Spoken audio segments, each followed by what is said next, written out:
No more sleep deal and 10:40 guy. Before I sleep, make I just run one sharp edit. Shadow edit and since I just do voiceover for an hour. Okay.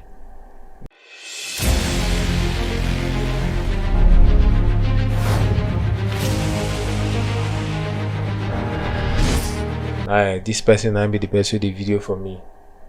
And then I been castle. So I first drag the picture, go drop for this other one on top and boy. Come adjust now.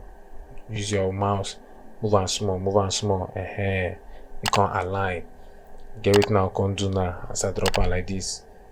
You see I did zoom at one align and where you can go now, can add layer mask for that particular one. Carry your brush, come zoom am in so that you could see what thing you want to do well.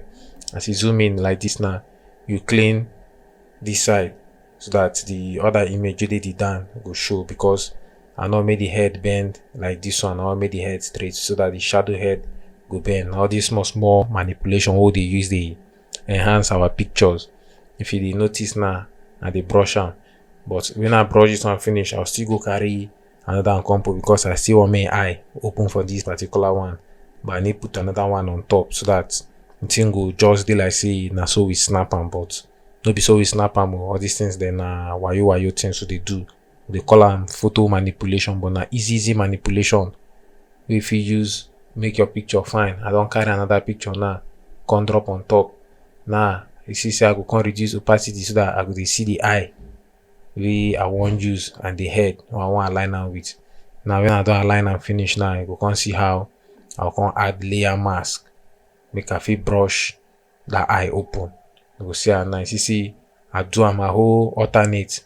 Come click the layer mask so that the thing go black.